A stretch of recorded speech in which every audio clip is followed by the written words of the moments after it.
Praise the lord. Good evening. સારની સલામ. પ્રભુ તમને આશીર્વાદ આપો. દિવસના અંત ભાગમાં આપણે આગળ વધીશું નહીં. સવારથી પ્રભુ આપણી સાથે છે, આપણી સંભાળ લઈ રહ્યા છે અને સાંજે ફરીવાર તેમની સમક્ષ નમી શક્યા છે. પ્રભુની સ્તુતિ થાવ, પ્રભુની સ્તુતિ થાવ અને પ્રભુની સ્તુતિ થાવ. પ્રભુનું વચન જે આ માસમાં આપણને મળ્યું છે, યહોવાનો આશીર્વાદ ધનવાન કરે છે અને તેની સાથે કઈ ખેદ મિશ્રિત નથી. નીતિ વચન 10 અને 22.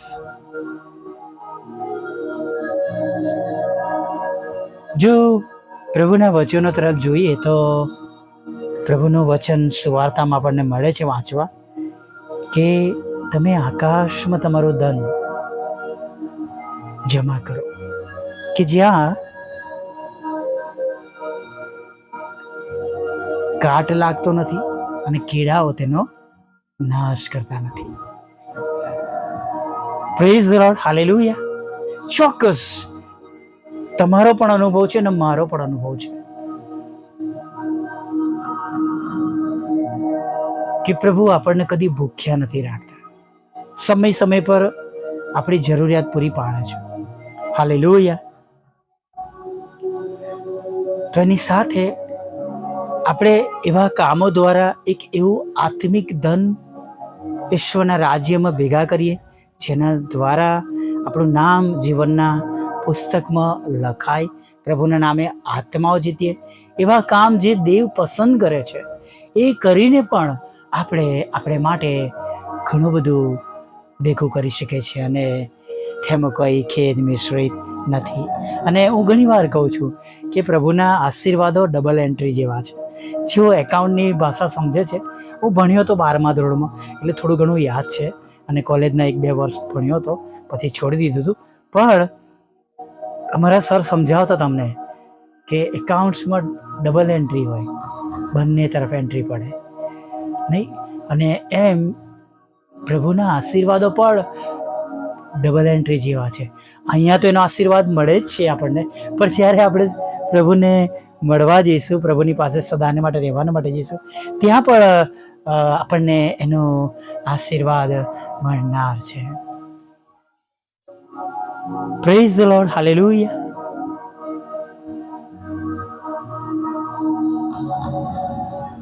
ખરેખર વાલા મિત્રો, આપણા પ્રભુને નામે જ્યારે આપણે તેમની ઈચ્છા પ્રમાણે કંઈ કરીએ છીએ એક સારા આશય સાથે,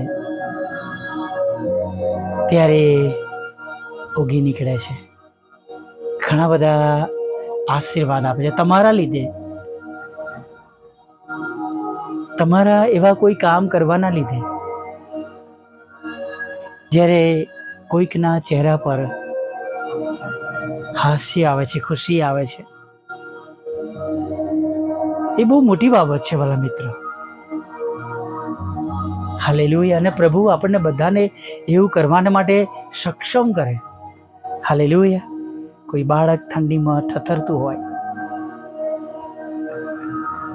તમે એને ગરમ કપડાં પણ આપો, એને બૂટ આપો, મોજા આપો, માથા પર સ્કાર્ફ કે ટોપી આપો, ગરમ મફલર આપો અને સાથે સરસ મજાનો તમે એને હોટ ચોકલેટ અથવા બોર્નવિટા અથવા ચા, કોફી, દૂધ, જે કંઈ એ બાળક પીતું હોય તમે એને આપો.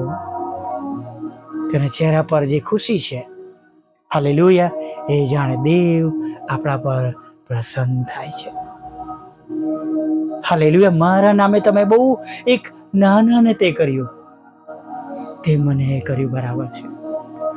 ગરીબને ઉછીનું આપનાર તમે યહોવાને ઉછીનું આપો છો, એવું પણ આપણે નીતિ વચનમાં વાંચીએ છીએ. ઘણી વાર એવું લાગે કે આપણી પાસે જ નથી, આપણે જ બીજા પાસે માંગીએ છીએ. પણ વાલા મિત્રો, જો પ્રાર્થના કરીશું તેવી પરિસ્થિતિમાં પણ પ્રભુ ઘણું બધું બતાવશે. ઘણી વખત આપણે એવું સાંભળીએ છીએ, ફેક્ટરીમાં કામ કરતા મજૂરો વચ્ચે કોઈ ટિફિન ન લાવ્યું હોય તો બધા ફટાફટ થોડું થોડું કાઢીને આપે છે. અરે ખા, અમે અહીં છીએ, આપણી પાસે ટિફિન. ઘણીવાર આપણે જાણતા નથી કે આપણે પ્રભુના નામે કેવા કામો કરી દઈએ છીએ. ઘણીવાર કોઈના માટે કરેલી પ્રાર્થનાઓ એના માટે જિંદગીભરને માટે આશીર્વાદનું કારણ બની જાય છે. હાલેલુયા! જિંદગીભરને માટે તેના માટે આશીર્વાદનું કારણ બની જાય છે. કદાચ તમે એનું નાણાં ન આપી શકીએ, પણ આપણી પ્રાર્થના દ્વારા તો તમે અને હું એમને મદદ કરી શકીએ છીએ, નહીં? હાલેલુયા! Praise the lord. અને પ્રભુ ખરેખર જ્યારે આપણે આવા કામો કરીએ છીએ,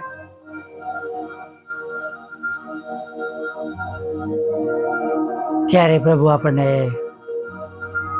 ઉપરના આશીર્વાદોથી ભરી લે છે. અને જ્યારે આપણું વચન પણ પૂરું થાય છે, યહોવાના આશીર્વાદ ધનવાન કરે છે, યહોવાનો આશીર્વાદ ધનવાન કરે છે, અને તેની સાથે કઈ ખેદ મિશ્રિત નથી. મેં કહ્યું હતું કે મારી પાસે એક વખત પૈસા હતા નહીં, નવું વર્ષ આવવાનું હતું, પરંતુ મારી પાસે નાણાં ન હતા મારી દીકરી માટે કંઈ પણ સારું લેવાના માટે. ચપ્પલ લેવાના હતા એની માટે, પણ અમારા એક મિત્રએ ખિસ્સામાં મૂકી દીધા હતા પૈસાને. અને બીજા ત્રીજા વર્ષે કદાચ હું ત્યાં ગયો, એના અનાયાસે એની બર્થડેના દિવસે એને એ આશીર્વાદ સાથે પાછા આપી શક્યો. તેણે કહ્યું કે અમારી પાસે કોઈ નાણું હતું નહીં, અને એના બર્થડે માટે એને કંઈક ખાવું હતું અને કંઈક લેવું હતું. પ્રભુએ તમારા દ્વારા પૂરા પાડ્યા. હું જ્યારે હોટેલ મેનેજમેન્ટ કોલેજમાં ભણાવતો હતો, ત્યારે એક ક્રિશ્ચિયન દીકરો હતો, અને મારું કામ બ્રીફિંગનું હતું. સવારમાં જ્યારે છોકરાઓ આવે ત્યારે એમના વાળ, દાઢી, tie, shirt, pant, belt, socks અને બૂટ, એમની નીટનેસ, એમની ક્લીનનેસ, એમનું પોસ્ચર બધું મારે ચેક કરવાનું હતું. અને એક દીકરો રોજ બૂટ પહેર્યા વગર આવે. અમારે દોરીવાળા બૂટ છોકરાઓને પહેરવાના હતા. એને એમ કે સર ક્રિશ્ચિયન છે, એટલે પહેલાં મને 2-3 કહ્યું સર હું ક્રિશ્ચિયન છું, ખ્રિસ્તી છું. મેં કહું હા સરસ, હું તમારા માટે પ્રાર્થના કરીશ અને પ્રભુ તમને વધારે અભ્યાસમાં આગળ વધારે. પણ શૂઝ માટે હું એને બહાર કાઢી દીધો. 3 દિવસ સુધી એને બહાર કાઢ્યો. ચોથા દિવસે એને પૂછ્યું કે ભાઈ તારો શું પ્રોબ્લેમ છે? કે સર મારા પપ્પા ખેડૂત છે અને અત્યારે સિઝન નથી, એટલે મને એ બૂટના પૈસા આપી શકતા નથી. મેં કહું સારું, કંઈ વાંધો નહીં, મારું કામ તો એ છે તને ક્લાસમાં ન જવા દેવો. મેં મારા પર્સમાંથી 500 રૂપિયા એને આપ્યા અને કહ્યું કે તું તારા માટે બૂટ લઈને આવ અને પહેરીને ક્લાસમાં બેસજે. થોડા સમય પછી એ છોકરો મારી પાસે આવ્યો નાણાં લઈને. મેં એને કહ્યું બેટા, ફરી જ્યારે તું કોઈ વ્યક્તિને આવો જુએ તો એને મદદ કરજે. Praise the lord. જ્યારે એના પગમાં બૂટ હતા, એને પહેલો ક્લાસ એટેન્ડ કર્યો, મારો ક્લાસ એટેન્ડ કર્યો, તેના ચહેરા પર ગજબની ખુશી હતી અને મારા મનમાં શાંતિ હતી. હાલેલુયા! પ્રભુના આશીર્વાદો મેળવીએ. આવી રીતના નાની નાની રીતે પણ આપણે આશીર્વાદિત થઈએ છીએ. હાલેલુયા! પ્રાર્થના કરીએ. ભલા પ્રભુ, અમે તમારી સ્તુતિ કરીએ છીએ અને અમે તમારો પુષ્કળ આભાર માનીએ છીએ. અરે પ્રભુ, આભાર માનતા, સ્તુતિ કરતા, આરાધના કરતા પ્રભુ તમારા ચરણોમાં નમી જઈએ છીએ.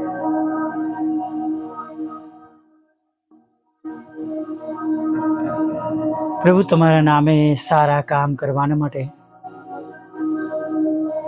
તમારી ઈચ્છા પ્રમાણેના કામો કરવાના માટે અમને મદદ કરો, અમને દોરવણી આપો. પ્રભુ કદાચ અમે જગતના ધોરણ પ્રમાણે એવા સમૃદ્ધ નથી, પણ પ્રભુ અમે એવું ના ભૂલી જઈએ કે અમે તમારા લોહીમાં ખરદાયેલા છે, અમે જગતથી અલગ કરાયેલા છે, અમે બીજાઓ કરતા અલગ છે, અમે જીવતા ઈશ્વરનું ભજન કરનારા છે.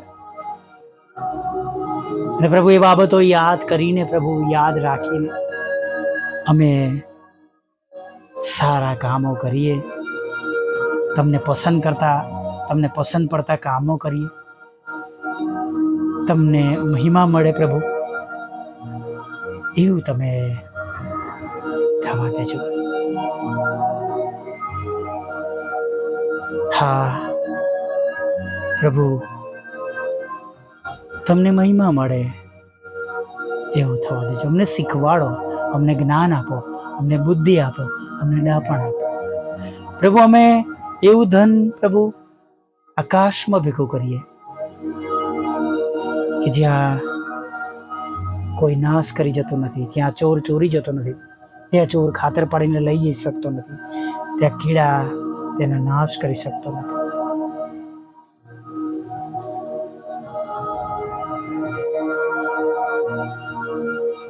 સાથે પ્રભુ તમારા લોકો જે તમને મળવા માટે આવ્યા છે,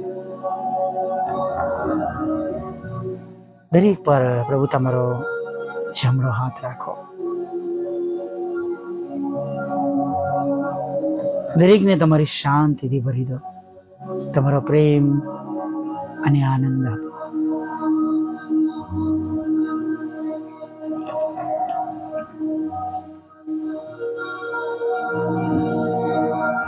પ્રભુ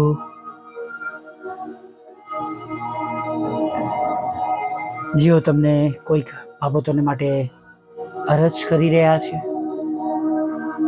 વિનંતી કરી રહ્યા છે,